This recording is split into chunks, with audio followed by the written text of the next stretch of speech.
تو وہ پاکستان کا روٹ استعمال نہیں کرے گی، بلکہ ازبکستان کے ساتھ اس کے معاملات طے ہو گئے ہیں۔ ازبکستان کا بارڈر افغانستان سے لگتا ہے، اور ازبکستان امریکہ کی فوج افغانستان سے پرواز کرے گی تو ازبکستان پہنچے گی، اور ازبکستان سے پھر وہ بحیرہ کیسپیئن اس کو عبور کرتے ہوئے وہ یورپ، مشرقی یورپ اور ترکی کے راستے واپسی کا راستہ اختیار کرے گی۔ تو ایک تو پاکستان میں یہ غلط بیانی کی جا رہی ہے کہ امریکہ نے جو زمینی اور فضائی رسائی مانگی ہے پاکستان سے، جو تقریباً دے دی گئی ہے، اس کا مقصد انخلاء ہے۔ انخلاء کے لیے تو وہ وسط ایشیا کا روٹ استعمال کرنے والا ہے۔ پاکستان کی جو حدود استعمال کی جائیں گی ان کا تعلق انخلاء سے نہیں ہے، بلکہ چین کے گھیراؤ سے ہے، اور سینٹرل ایشیا اور افغانستان میں اپنے خارجی ہولڈ کو برقرار رکھنے کے لیے ہے۔ تو یہ عمران خان صاحب ہے جو یہ سارے معاملات طے کر رہے ہیں، اور انہوں نے پاکستان کی معاشی آزادی تو پہلے ہی سلب کر کے آئی ایم ایف کے حوالے اس طرح کر دی ہے کہ اب ہم نسلوں تک آئی ایم ایف کا قرضہ نہیں چکا سکتے، صرف سود ہی دیتے رہیں گے تو ہمارا سارا بجٹ اس میں صرف ہو جائے گا، اور اصل قرضہ جو ہے وہ اسی طرح بڑھتا رہے گا۔ یہ ایک تباہ کن صورتحال ہے جس کا ہم تو یہ بھی نہیں کہہ سکتے کہ اداروں کو نوٹس لینا چاہیے، کیونکہ ہمارا تو یہ موقف رہا ہے کہ پاکستان میں پارلیمنٹ کو اختیار ہونا چاہیے، لیکن یہاں اس وقت ایک بہت بڑی مصیبت یہ بن گئی ہے کہ پارلیمنٹ کو عملاً ختم کر دیا گیا، اور تمام فیصلے عمران خان اور ان کی کچن کیبنٹ کے وہ پراسرار ارکان کر رہے ہیں، جن کی وفاداری کے بارے میں کچھ پتہ نہیں چل رہا کہ وہ اصل میں کس کے ساتھ ہے۔ مشکوک قسم کے غیر ملکی ہیں، پاکستانی ہیں، لیکن ان کی شہریت غیر ملکی ہے، اور وہ مشکوک عناصر ہیں، وہ یہ سارے فیصلے کر رہے ہیں، اور بہت بڑے پیمانے پر یہ پاکستان کی جو آئندہ کی تباہی کا راستہ جو ہے ہموار کیا جا رہا ہے۔ ناظرین، یہ مسئلہ اتنا سنگین ہے کہ اس پر اپوزیشن کو اور جو آزاد خیال کے حامل تھنک ٹینک ہیں ہمارے دانشور، ان کو اس کا نوٹس لینا چاہیے، لیکن وہ معمولی معاملات پر توجہ مرکوز کیے ہوئے ہیں، اور اس معاملے پر جس کا پاکستان کا مستقبل بہت بری طرح وابستہ ہے اس سے صرف نظر کر رہے ہیں۔ ناظرین، یہ جو صوفی یونیورسٹی ہے اس کا کیا ڈرامہ ہے تو یہ ایک فراڈ اور ایک ڈرامہ، کیونکہ ظاہر صوفی یونیورسٹی سے جو گریجویٹ ہوں گے، جو پوسٹ گریجویشن کریں گے، یا پتہ نہیں وہاں کیا سلسلہ ہے تعلیم کا، خدا جانے بھنگ گھوٹنے کا کوئی ڈپلومہ دیا جائے گا یا جو بھی ہے، اس کا ملکی ترقی سے کیا واسطہ ہو سکتا ہے؟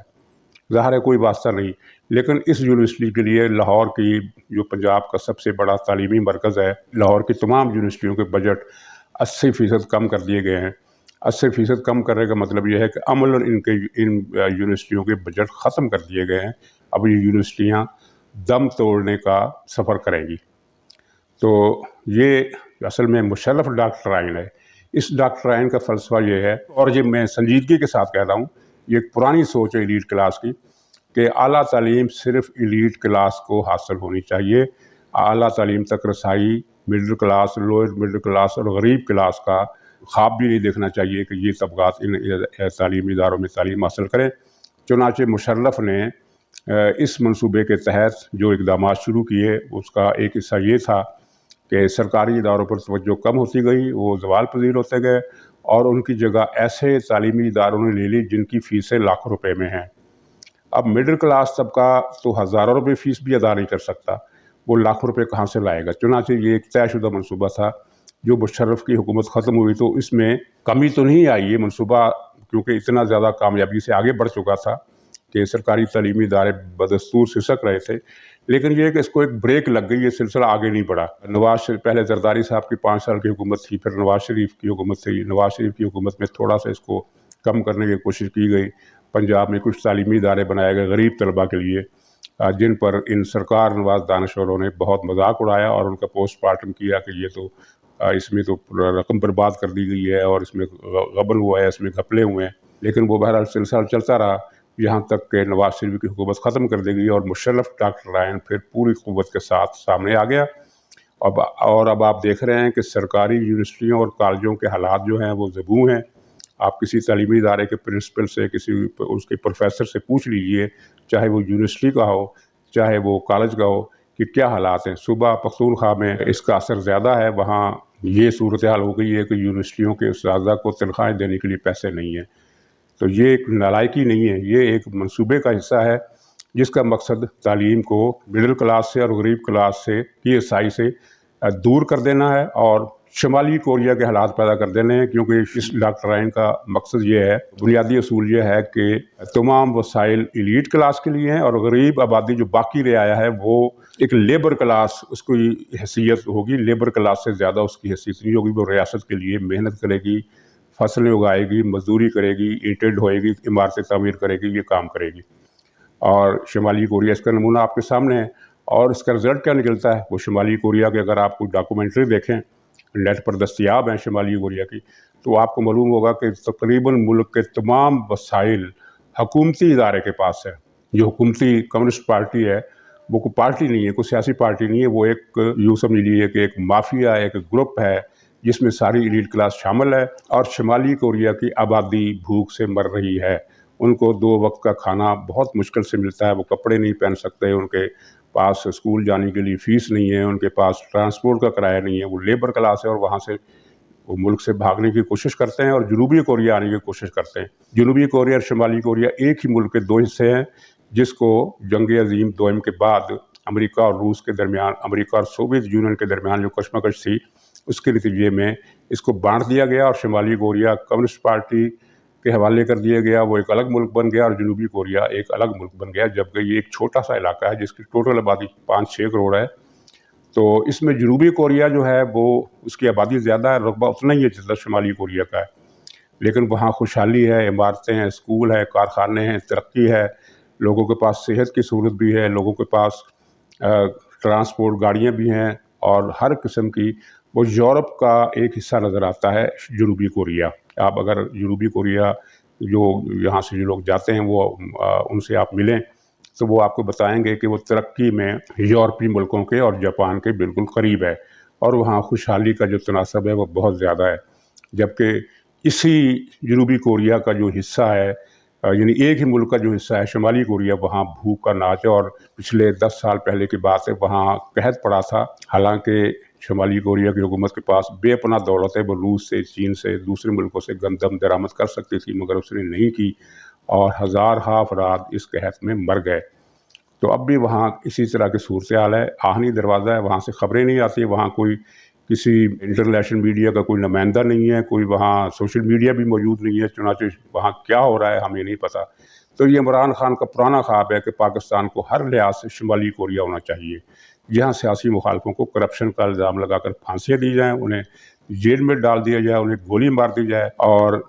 تمام وسائل ایلیٹ کلاس کے پاس منتقل ہو جائیں۔ اور پاکستان میں آپ یہ دیکھ رہے ہیں کہ 2.5 سال میں کیا ہوا ہے۔ ان 2.5 برسوں میں غریب اور مڈل کلاس آبادی کے جو طبقہ ہے اس کی جیب سے پیسے نکل کر امیر کلاس کے پاس چلے گئے ہیں۔ اب یہ صوفی یونیورسٹی بن رہی ہے، تو مجھے مشرف کا وہ صوفی دور یاد آ رہا ہے، جب اس نے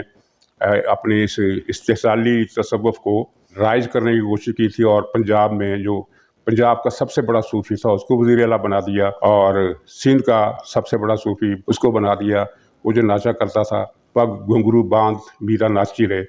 اس کا رقص کافی مشہور رہا، اور اس کے دوسرے شوق بھی اسی قسم کے۔ تو مشرف جو تھا وہ اس قسم کے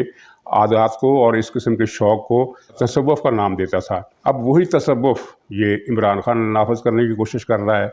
اور کس کے ہاتھوں میں فتح ہو رہا ہے وہ آپ جانتے ہیں، اس کا ماضی، کیسے شادی ہوئی، کیسے وہ سارا سلسلہ چلا۔ اگر یہ کسی اور کا ہوا ہوتا اس طرح معاملہ تو یہ ایک انٹرنیشنل اسکینڈل بنتا، لیکن یہاں معاملہ چونکہ اس وقت ایک پیج کا تھا،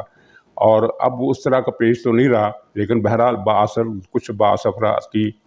حمایت اور سرپرستی عمران خان کو حاصل ہے، اور میڈیا پر عمران خان کے یہ معاملات جو بہت ہی ہولناک قسم کے ہیں، اور ڈسکس ہونا تو بہت دور کی بات ہے، ان کے بارے میں کوئی خبر تک نہیں چھپ سکتی۔ یہ میڈیا پر کنٹرول ہے، اور پاکستان میں اس وقت میڈیا کی جو حالت ہے وہ کسی سے ڈھکی چھپی نہیں ہے۔ عالمی ادارے بھی اس پر تشویش اظہار کر چکے ہیں، یعنی ایک طرف تو صحافیوں کے قتل میں پاکستان دنیا کے سر فہرست ممالک میں 2-3 ملکوں میں افغانستان ہے، اور اسی طرح دوسرے 1-2 ملک ہیں، انہی کی سب میں پاکستان ہے۔ پھر ٹی وی چینل پر جو حالات ہیں کہ سرکاری موقف نشر کرنے والے چینل کی تعداد زیادہ ہے، اور جو چینل سرکاری موقف کے ساتھ ساتھ اپوزیشن کا نقطہ نظر بھی بیان کرتے ہیں، ان پر پابندیاں، ان کو اشتہارات کم ہیں، ان کو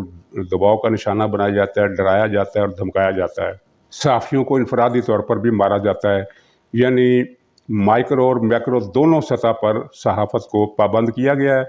اور اب اس کو مزید پابند کرنے کے لیے ایک آرڈیننس لایا جا رہا ہے جس کے تحت یہ سوشل میڈیا بند کر دیا جائے گا عملاً، اور جو الیکٹرانک میڈیا ہے اس کو کچھ ضوابط کا پابند کیا جائے گا، جس کے نتیجے میں اپوزیشن کی یا جو مخالفانہ نقطہ نظر ہے یا جو متوازی نقطہ نظر ہے اس کا رستہ الیکٹرانک میڈیا پر اور روک دیا جائے گا۔ اور یہ جو رہا پرنٹ میڈیا، وہ تو پہلے ہی جہاں بلب ہے، اس کی حالت بہت کمزور ہے، سرکولیشن اخبارات کی کم ہو رہی ہے، لیکن اس کے باوجود انہیں بھی دباؤ کا اور اس جبر کا نشانہ بنایا جائے گا اس نئے آرڈیننس میں۔ مجھے کچھ حیرت بھی ہوتی ہے کہ اپوزیشن، چاہے وہ مولانا فضل الرحمان ہو، چاہے وہ نواز شریف ہوں، چاہے مریم ہو، چاہے زرداری ہوں، اور چاہے بلاول ہوں، ان کی توجہ اس آرڈیننس پر ابھی تک نہیں گئی۔ یہ پاکستان کو شمالی کوریا بنانے کا پلان کا تیسرا نقطہ ہے جس پر اپوزیشن کو توجہ دینی چاہیے۔ امید کرنی چاہیے ناظرین کہ پاکستان کا اجتماعی ضمیر ایسی کوششوں کو ناکام بنا دے گا، اور جو جہاں بھی موجود ہے اسے اس بات پر آواز اٹھانی چاہیے کہ جس طرح تعلیم کا حق غریب عوام سے اور مڈل کلاس سے چھینا جا رہا ہے، اس پر بھی کچھ نہ کچھ احتجاج ہونا چاہیے، اور معمولی نہیں، شدید احتجاج ہونا چاہیے، کیونکہ یہ ملک کو قرون مظلمہ کے دور میں دھکیلنے کی کوشش ہے، اور جہاں صرف تمام زندگی کی سہولتیں اور تمام حقوق ایلیٹ کلاس کے پاس ہوں اور غریب کلاس کے پاس، مڈل کلاس کا تو خیر تصور یہ ختم کرنا چاہتے ہیں نا، دو ہی کلاس ہونی چاہیے، ایک ایلیٹ کلاس اور دوسری لیبر رعایا۔ تو ناظرین، یہ جہاں تک ہو سکے جن کا بھی تعلق اپوزیشن کے کسی لیڈر سے ہے، کسی ایم پی اے سے ہے، کسی چھوٹے سیاستدان سے ہے، کسی بڑے سیاستدان سے ہے، ان کی توجہ دلانی چاہیے کہ یہ 3 نکاتی خوفناک ایجنڈا جو ایک ملک کو برباد کرنے کا شیطانی ایجنڈا ہے، اس کے راستے میں مزاحمت کا کوئی راستہ نکالنا چاہیے۔ ناظرین، خدا حافظ۔